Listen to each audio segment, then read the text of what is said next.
Today on Inspired Money. Are you going to stand up for your friends or not? Is a decision they're going to have to think about many times in their lives, and they can try it on, and they can try it on a little more effectively than they would if they're watching passively. And that's what we call at Gen Z, and it's not a Gen Z term, I don't think, active listening. We call our audio immersive because it's such a full world that kids can really put themselves in it, and they're not kept out of it by characters who don't look the way they do. And then they can listen actively and use their imaginations where they're beginning to explore how they might act in that situation before the character does it. And it's a surprise when the character does it, and they can try it on. This is episode 53 with award-winning writer, composer, producer, and CEO of Gen Z Media, Benjamin Strouse. Welcome to Inspired Money. My name is Andy Wong, a managing partner at Runnymede Capital Management.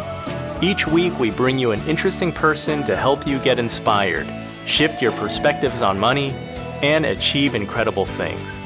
From making it to giving it away, Inspired Money means making a difference, creating something bigger than oneself, and maybe, just maybe, making the world a better place. Thank you for joining me. Hey, Inspired Moneymaker, welcome back. If it's your first time here, welcome. Inspired Money is different from other personal finance podcasts because we don't want to just learn how to live with money. We want to put money and inspiration together so we can live a richer life, make a greater impact, and together, make the world a better place. Thank you for joining me on this mission. A quick note about today's show. The interview again this week was recorded live at Podcast Movement in Philadelphia. My apologies for any background noise. We were recording in the hallway, and in the middle, one of the sessions ended, so a lot of people started coming out. It was pretty noisy. Hopefully you can hear everything. And then the intros and outros this week, I am coming to you from Honolulu, Hawaii, and recording in the back seat of a car. That is my recording studio this week. Hopefully everything will come out great and you'll enjoy the show. Today we're talking to Benjamin Strouse. As an attorney, he represented pop superstars like Madonna and Meatloaf, masterminded deals for motion picture companies like Sony and Fox, and he negotiated multiple Broadway and touring productions of musicals like Annie and Bye Bye Birdie. Recently, he wrote a children's book, Hey Boy, published by Simon & Schuster. Impressive credentials, right? In my family, nobody knows about any of this.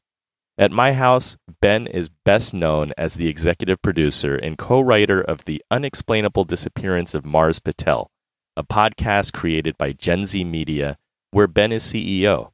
The company makes awesome podcasts for kids. I think they have about 10 currently in their portfolio. Another one that we enthusiastically listen to is 6 Minutes, a cool short-form show that's published every Monday and Wednesday. If you have kids, check out these shows. If you don't have kids, this episode is still going to be interesting for you, I promise, because Ben's story is a fascinating journey from entertainment attorney to becoming a full-time writer and entrepreneur. In this episode, you'll learn why it's important for creatives to pay attention to the economics of what they're creating. Ben's a great example of the power of dreaming. And not only does he dream, but he dreams in a really big way. And lastly, the power of collaboration in whatever it is that you do. Now let's get inspired with Benjamin Strouse.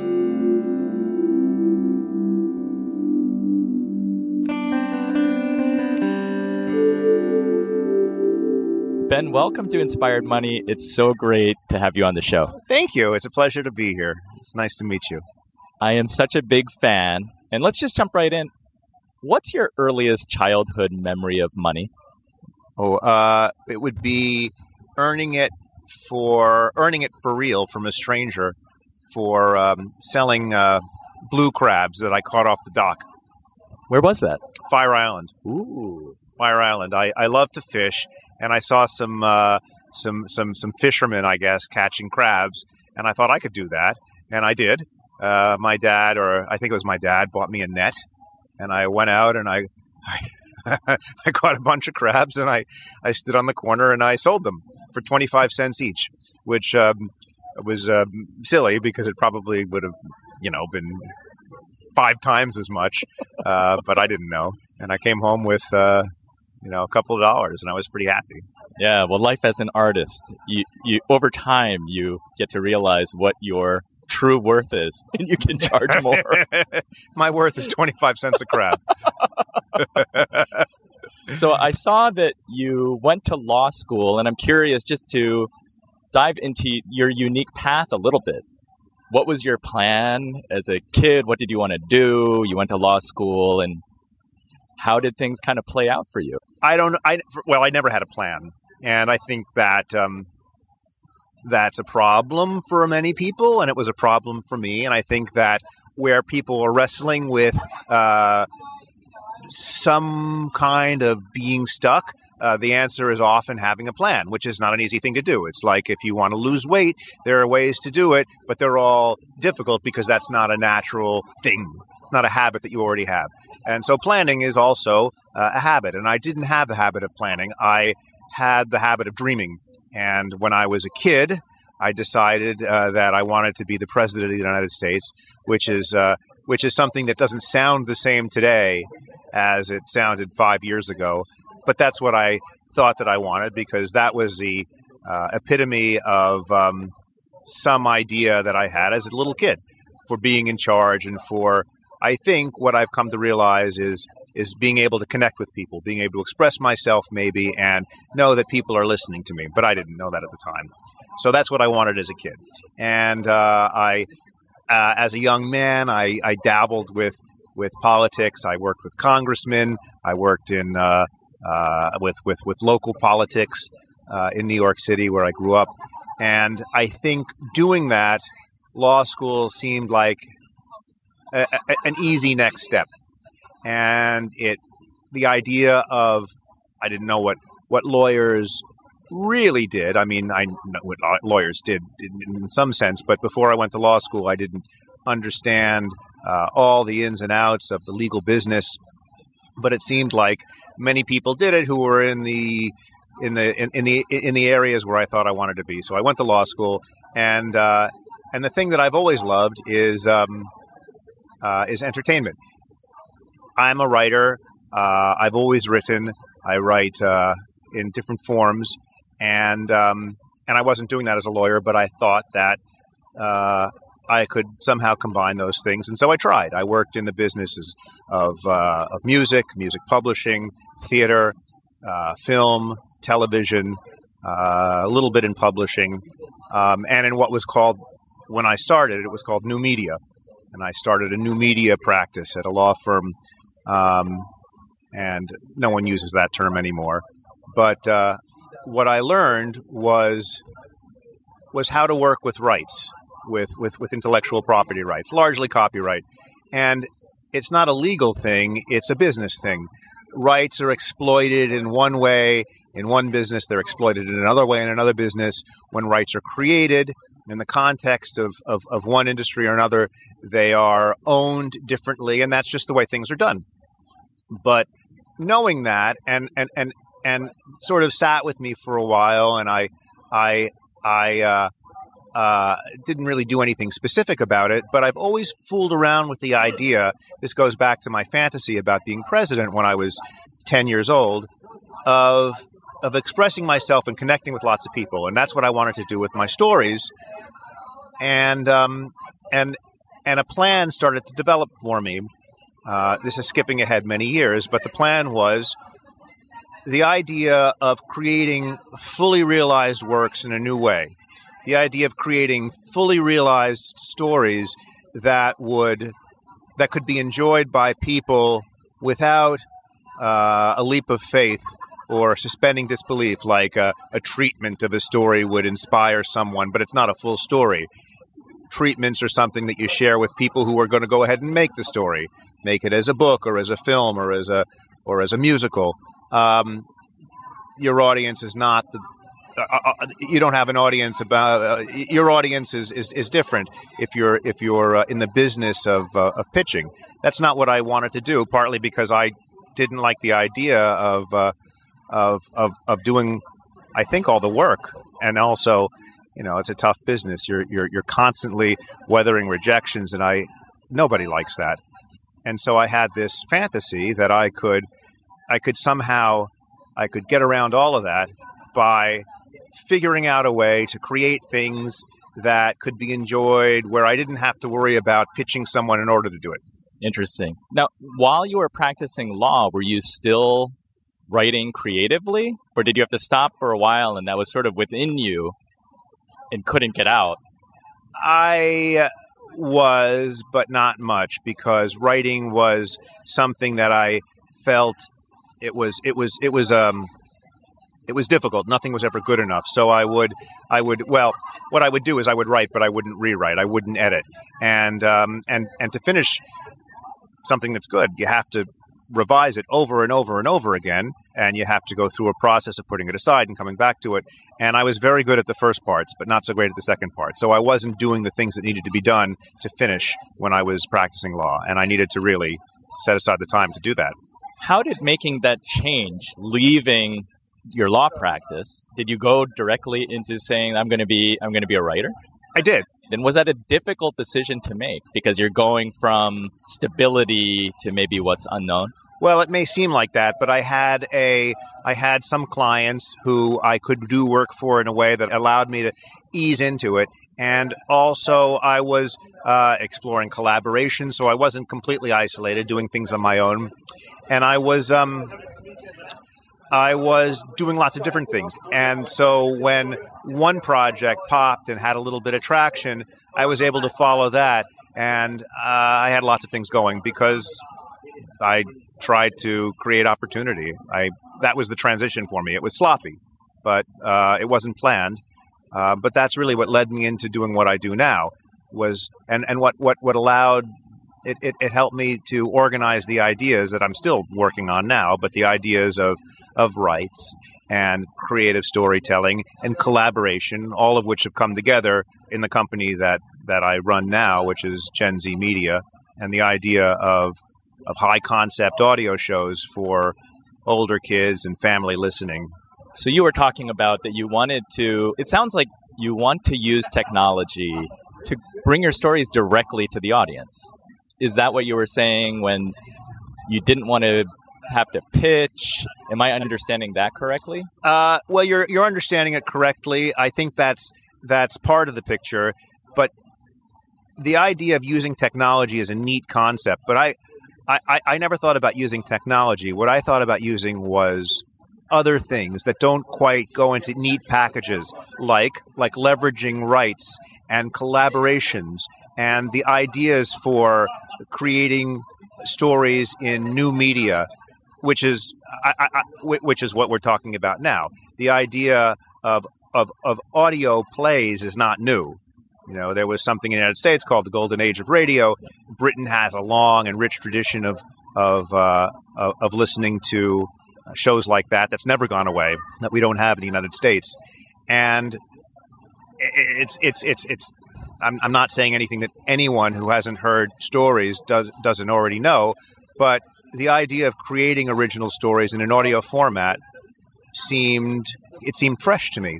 And stories have changed. Story structure, the kinds of stories we listen to, that we see in movies, that we read, that's changed a great deal in the last 80, 90 years. I mean, it's changed so much in 20 years. But since people listen to stories on radio, the kinds of stories that were told, the way they were told, the kinds of characters, the world has changed so much. The foundation of storytelling has changed. And I thought that it would be fun to revisit that. And so after a couple of false starts, really the way into it was to connect with other people and try and communicate the same ideas that I'm talking to you about right now and explain what I wanted to do and talk about the kinds of stories that I wanted to tell, but also to talk about the business behind what I wanted to do. And these weren't business people who I was talking to, but I needed to know for myself that there was a business there. I needed to know something which I couldn't quite communicate, but I didn't need to communicate it to the people who have become my partners and collaborators, the people who are also writers and musicians like me, who work. We all work on projects together, and it's the collaboration which allows us to create all the shows that you've heard at bestrobotever.com. but I had to know first that there was a business that made sense to me as an attorney and as a businessman, so that I wasn't just leading people on an adventure because I thought it would be fun. I wanted to be able to make money because money was what was going to allow me and the people who I was convincing that this is going to be a good idea, it was going to allow us to keep doing something which I thought was going to be a ton of fun. And it is. It's the reason why we do it is so much fun to make stories like 6 Minutes that you were telling me before your kids like. It's just so much fun to do those things. But if we can't make money doing it, we're not going to be able to keep doing it. So that's been the greatest achievement so far. What kind of things did you have to analyze and think about to make that decision that, yes, this is an economically viable venture and that we should move forward? Well, for me, the most important thing was and has always been keeping costs low, keeping costs to a bare minimum. And that was only possible, and that was part of the reason also why we were trying something new in the field of audio. Costs are one side of the equation. Profit is the other side of the equation. So costs were something that I could control. In audio, you don't have to worry about everything you have to worry about in where you're making a video program. You also have the ability to move faster than you would perhaps creating a book, something which is just written. Where the process of publishing can be much slower. It could be faster if you're self-publishing as well, but there's a different audience. And suffice to say, and the story is not fully realized the way I imagined it in audio. But I'm getting off track. In audio, you could keep costs low because you had because technology, which was a small part of it, but it's sort of tangential to what I'm saying, allowed us to record in studios that are basically home studios. Technology allowed us to connect with professional actors who wouldn't otherwise be aware of the project or available if it wasn't easy to connect with the project, and so technology made it possible to create these stories, although that wasn't part of the plan, really. I mean, it was just part of the environment that we were creating in. When did Gen Z Media start? Is it a year old? Yeah, it's a year old. About 18 months now. January of 2017. For the business side, is it as straightforward as you build a show, you're telling a story? If you can attract an audience, then you can sell advertising? Yes, that's fair. Starting out, the challenges are different than they are for us right now, where we have an audience. And it's a growing audience. So the challenges are always changing, but you always want to think about, you can't get past fundamentals. You have to, you either plan now or you plan later, and planning now is a lot easier. So take me back to before the Unexplainable Disappearance of Mars Patel launched.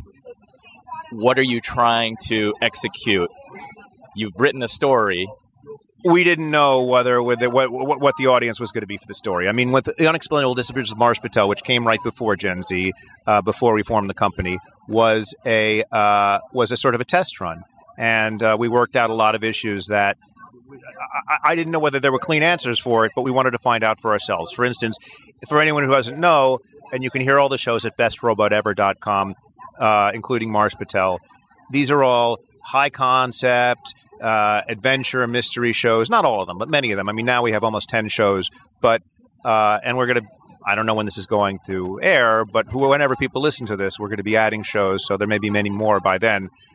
The idea was to create something which would feel like a movie or a television show. And Mars Patel was the outcome of that. So we sat together, we imagined a story world as a group.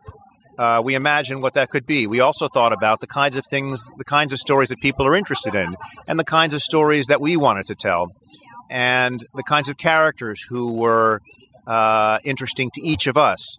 And out of that collaboration, Mars Patel was born. And Mars Patel, we decided, well, how are we going to do this? How many episodes is it going to be? Is it going to exist in a TV format, as a film format?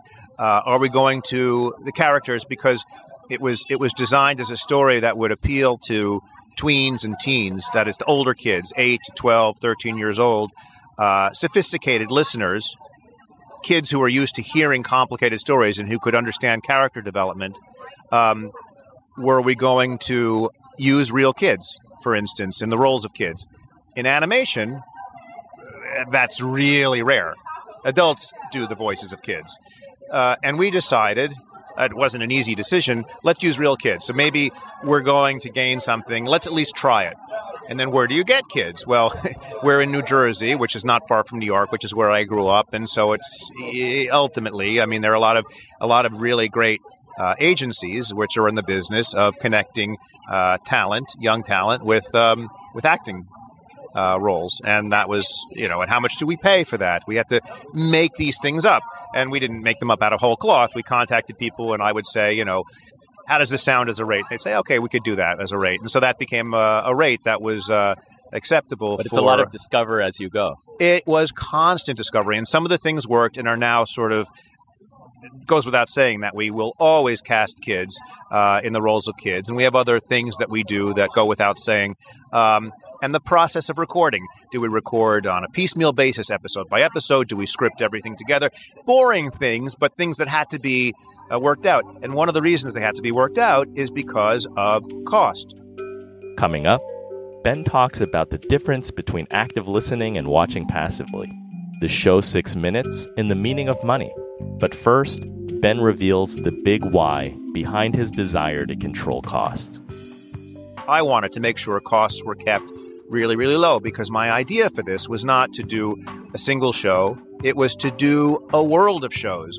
I believed, and do believe still, that kids, especially middle grade kids, less so, young adults, but middle grade kids are underserved in the business of really sophisticated entertainment. You see a burgeoning of stuff in publishing more so in the last 10 years. All the books that are big successes and have been made into movies. But there's still less. There's a lot less than with YA. There's a lot less than with preschool. And there was an opportunity, a business opportunity to make stuff that could appeal to an audience, but also would fill a need in the businesses of film, television, and publishing for rich stories. And that was the business opportunity. The show notes for this episode can be found at inspiredmoney.fm/053. You'll find links to our guest, things mentioned in the episode, and we're adding transcripts, so check the website for updates. It's time for the Runnymede Money Tip of the Week. This tip is kind of anecdotal and not fully researched, but I hope that it will help you. The last 2 times that I've shopped at Target, I noticed that the pricing online is lower than that in the store. For example, my son wanted to buy Legos that were $30 in the store, but you could go online and buy it for $24. That's 20% off. I also bought an SD memory card, and it was the same deal, 20% off online. So the next time you're shopping at Target, check out the website. If the price is lower, you can either go online and place your order for in-store pickup, or you can take your purchase to the customer service desk, and they'll price match it for you and refund the difference. It seems a little silly and kind of small, but of course it can add up, especially since it's back to school time with lots of sales. Let me know how you make out. That's the Runnymede Money Tip of the Week. Inspired Money is brought to you by Runnymede Capital Management. We help you to plan, invest, and worry less. What's your biggest financial challenge right now? Email me at awang, that's for Andy Wong, at Runnymede, RUNNYMEDE.com, or go to inspiredmoney.fm/Andy and fill out the form to write me. I'd love to hear from you. And we can even do a short call, since it can be so much better to talk money. You're listening to Inspired Money. I'm Andy Wong. So you are a big dreamer. You have a very big vision. It's not just podcasting. Oh, no. You've identified the need, or you've identified this audience who's hungry for quality content. And you can deliver those stories in many different forms. Yes, that's exactly right. And we're not a podcasting company. We're a media company. We're an audio first media company, which is really about creating family shows. Because all the shows that we create, because they're older kids, parents, and we've just discovered this very recently in conjunction with our partner PRX, which has been doing a great deal of survey work.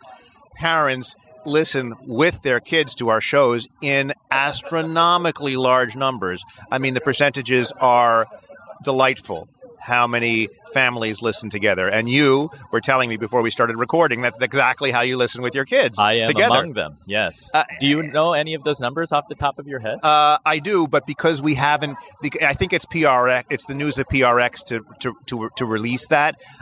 So I'm kind of having my cake and eating it too, and telling you that they're very high numbers.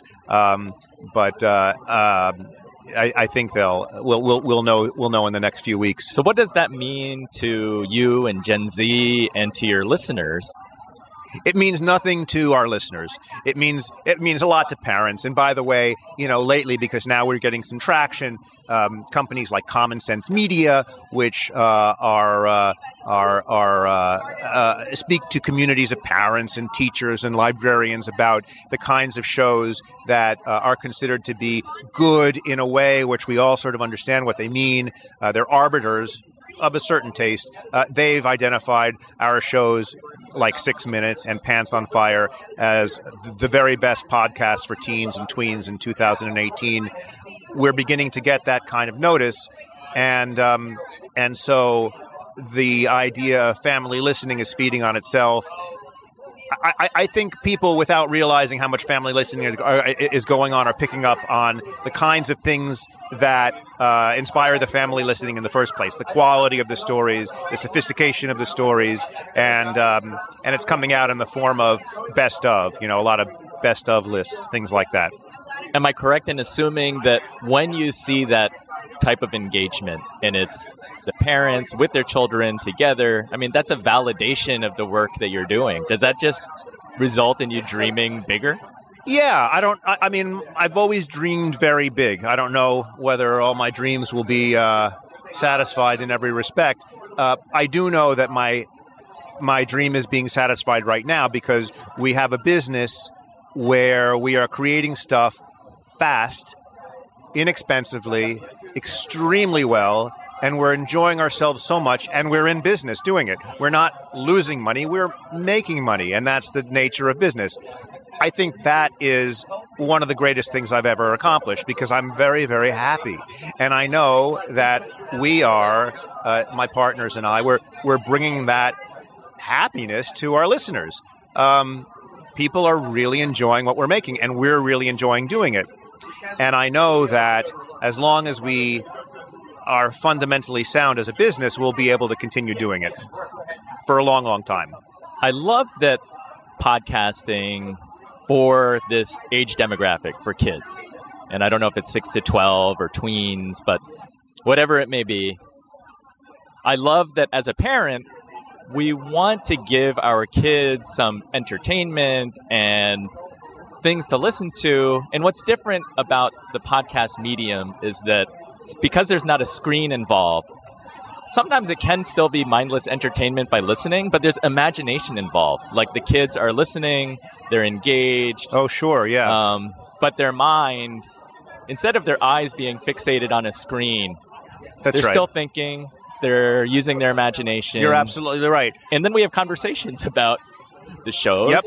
And like my 6-year-old, she knows what a cliffhanger is now. Because at the, I hope she knows what a good cliffhanger is. At the opening of 6 Minutes and at the close of a 6-minute episode, the 6-year-old says, that's the cliffhanger.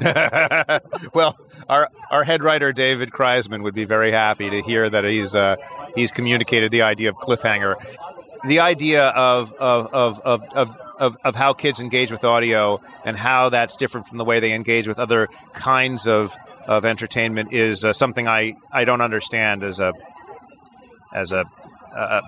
scientist or a therapist or a technician, but I can talk about it anecdotally. When kids are listening, and I have 2 kids who are 2 9-year-old boys right now, when they're listening, they can imagine things about the characters that are served up to them and are not left to the imagination when they're watching a show, for instance. If you're watching a show with characters your age, maybe you think you're that character, maybe you don't. Maybe the character looks like you or doesn't. And that's a large part of it. How a character looks is something. Not everything. But when you're listening to a character, you can begin to imagine ways that you are like that character and that character's like you. You can imagine putting yourself into the character's shoes. And that's important for us because we try to present the characters with decisions that kids are going to face as well. And they're difficult decisions. They're not easy decisions. And so when they're using their imagination in that way with audio, maybe they can begin to think about those decisions the way they would make them in their own lives. And some of them are fun decisions that are happening in a high concept world that they're not going to face exactly. But the same type of decision, are you going to stand up for your friends or not, is a decision they're going to have to think about many times in their lives, and they can try it on. And they can try it on a little more effectively than they would if they're watching passively. And that's what we call at Gen Z, and it's not a Gen Z term, I don't think, active listening.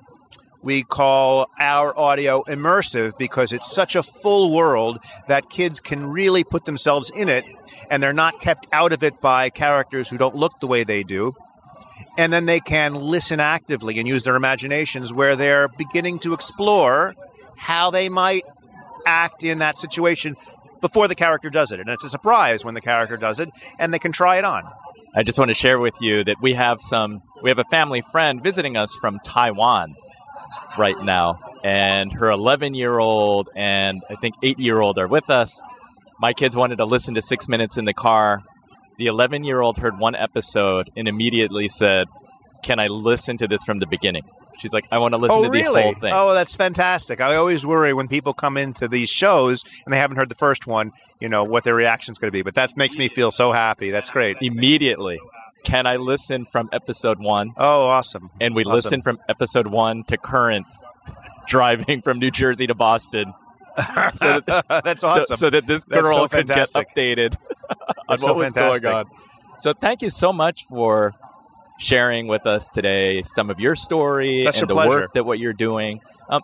How many shows are available right now, and where can the inspired listener find more about you and your shows in Gen Z Media? Well, you can hear all of our shows at bestrobotever.com, which is spelled the way it sounds, and they can find out anything they want to know about Gen Z Media at our website, which you can find through Best Robot Ever, but it's gen-z.fm, and links back to Best Robot Ever. We have two shows which are week after week after week. You mentioned one of them, 6 Minutes. The other one is Pants on Fire, which comes out every Thursday. And most of our other shows, and then we have some partner shows like Tumble Science, which goes on, and the Alien Adventures of Finn Caspian, which is in its 4th season. But most of our shows like Finn Caspian are seasonal. And right now we have, I don't know how many exactly, but you can find all of them at bestrobotever.com. Occasionally, and this gets into the other side of our business, we could talk about the business of podcasting in this space quite a bit. Maybe we can some other time, but we have shows which we produce for other networks as well, and I leave it to those networks to promote those. That's their prerogative. I see. I like to ask all of our guests, how do you define success? Doing what you love and being able to feed yourself at the same time. That's to me, that's the greatest success that I could have. It goes back to your thought process in launching Gen Z. Yes, that's exactly right. You want to create something, but you're also looking at the numbers. Yes. Does it make sense? Because will it be sustainable for you and your family and a company? Yes, and money is an important measure of not happiness, but whether something is working in the world. If people are engaging with you, a byproduct of that, whether it comes through sponsorship or syndication fees or any other business term for making money. If people are interested, money is just simply an offshoot. It throws off money, a little bit of money, whatever. There are opportunities. So it's a validation that you're connecting with people, and you can be validated in other ways as well. And it is an affirmation, and it is what's necessary to keep doing it. Thank you so much, Ben. Thanks for being with us today. It's a pleasure. Thanks for having me. So what was your favorite inspired money moment? I like the recurring theme this week that Ben's desire to strike the balance between the fun of creating great stories and the business side that will sustain it. You can't have one without the other. I also really liked his closing thought that money is a byproduct of doing something that you love. Sometimes you make a lot, sometimes you make a little, but either way, it's a sign that your work is connecting with people. I really like that one. If you had a different favorite inspired money moment and takeaway, let me know by going to inspiredmoney.fm/Facebook. I'd love to continue the conversation there. All the music on today's show is by Jim Kimo West. Aloha, Kimo. It's kind of funny. You listen to a podcast on your smartphone or other device. It's kind of high tech, but it's actually spread best the old-fashioned way, and that's by word of mouth. So please tell a friend about Inspired Money and share your favorite episode. I'd really appreciate it. If you're not subscribed already, please subscribe wherever you listen. It helps more people to find the show and grow our community. Thank you so much for tuning in. Have an inspired week and do something that scares you.